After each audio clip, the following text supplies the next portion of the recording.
कल के दिन रसिया के मिलिट्री प्लेन में ब्लास्ट हुआ था। तो ये ब्लास्ट यूक्रेन द्वारा किया गया था, ये रसिया का कहना है। तो आज के दिन भी यूक्रेन और रसिया में अभी तक ये डिस्प्यूट चलते आ रहा है कि आखिरकार जिम्मेदार कौन था। जब ब्लास्ट हुआ था तो उसमें उस प्लेन में उस समय 74 लोग मौजूद थे, जिसमें से 65 यूक्रेन के कैदी थे। तो रसिया का कहना ये है कि इसके ऊपर यूक्रेन ने मिसाइल फायर की और मिसाइल फायर करने के बाद ये ब्लास्ट हो गया है। यूक्रेन ने अभी तक इसके ऊपर कोई कंफर्मेशन नहीं किया है कि जो ये मिसाइल थी क्या वाकई से मिसाइल से ये प्लेन ब्लास्ट हुआ है या नहीं हुआ है। इसके ऊपर अभी यूक्रेन गवर्नमेंट का कोई कमेंट नहीं आया है। यूक्रेन ने कहा है कि मॉस्को ने सिचुएशन ऐसी पैदा कर दी थी कल के दिन कि अगर वो इस प्लेन से कैदियों को ले जा रहा था यूक्रेन की तरफ तो उसको पहले बताना चाहिए था कि यहाँ से कैदी निकलने वाले हैं, तो इस एरिया को अभी निशाना ना बनाया जाए। ये रसिया को कहना चाहता है, ये यूक्रेन की तरफ से कहा जा रहा है। और यूक्रेन ने कहा है कि हमको कल के दिन ना तो रिटर्न में कुछ मिला ना वर्बल रिक्वेस्ट मिली कुछ कि हम इस रसिया की तरफ से कि यहाँ से एक प्लेन निकलने वाला है जिसमें यूक्रेन के कैदियों को ले जाया जाएगा। अगर ये इस तरह से अगर हमको कुछ मिल जाता, रिक्वेस्ट मिल जाती, तो हो सकता था कि हम मिसाइल अटैक नहीं करते इधर की तरफ। यूक्रेन के राष्ट्रपति वोलोदिमीर ज़ेलेंस्की उन्होंने कहा है कि रसिया यूक्रेन के लोगों के ज़िंदगी के साथ खेल रहा है और साथ में उन्होंने ये कहा है कि ये हमारे सोसाइटी के इमोशन के साथ ये खिलवाड़ हो रहा है। ये रसिया का कल जो प्लेन था ये जैसे कि बेलग्रोद यूक्रेन की बॉर्डर के सामने ये उस समय उड़ रहा था जब इसके ऊपर मिसाइल स्ट्राइक हुआ था।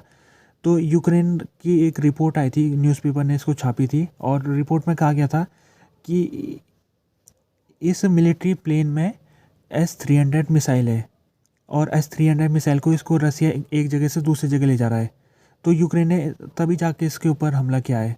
रिपोर्ट में ये नहीं कहा गया था कि इसके अंदर यूक्रेन के प्रिजनर ऑफ वार है।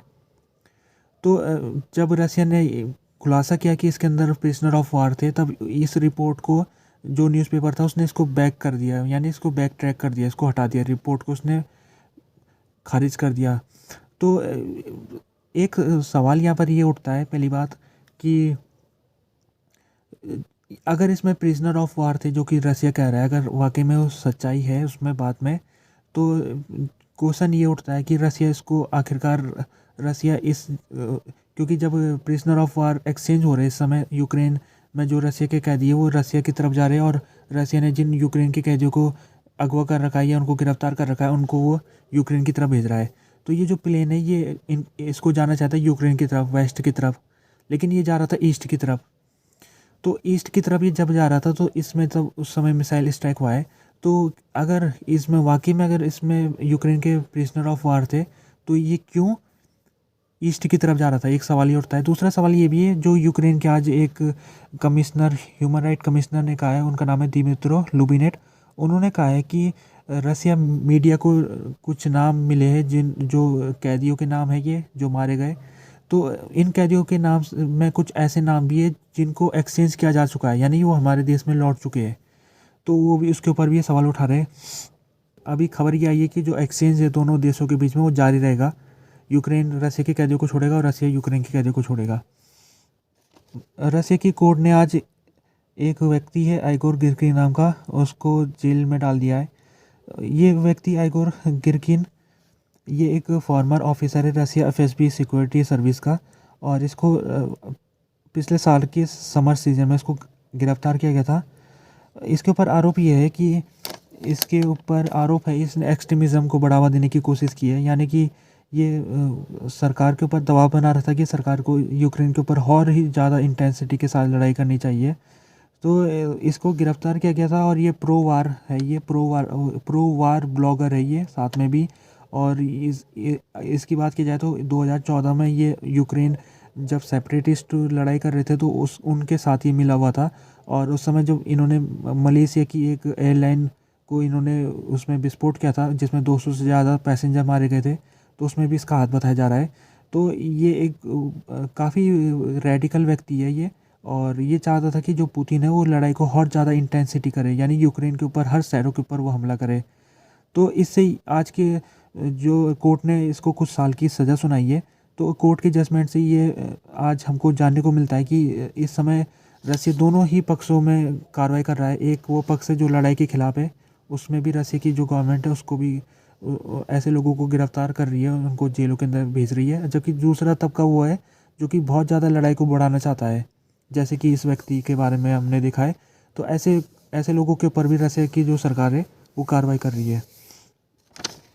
दरिया त्रिपोवा ये एक महिला है और आज इसको 27 साल की कैद हो गई है। रसिया में इस महिला को कैद सुनाई गई है।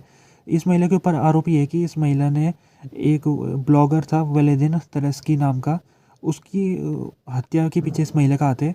और हत्या ऐसे हुई थी कि ये महिला ने इस ब्लॉगर को गिफ्ट दिया था और गिफ्ट के अंदर वो बॉम्ब था उसमें।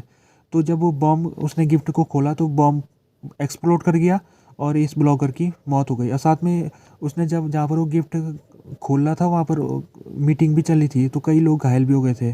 तो इस महिला ने उसको गिफ्ट दिया था, तो इस महिला को सज़ा सुनाई गई और इस महिला ने अपनी सफाई में ये कहा है कि मेरे को इसके लिए पैसा मिला था, यानी कि मेरे को किसी ने कहा था कि ये गिफ्ट आपको इस ब्लॉगर को देना है और मुझे नहीं पता था कि इस गिफ्ट के अंदर बॉम्ब होगा। मुझे लगा कोई ये हियरिंग इंस्ट्रूमेंट होगा, स्पाई इंस्ट्रूमेंट होगा। काउंसिल ऑफ यूरोप, ये एक पार्लियामेंट्री असेंबली पैको, इसने स्ट्रेसबर्ग में आज इसने एक मीटिंग रखी थी और इस मीटिंग में इसने एक रेजुलेशन को अडॉप्ट किया।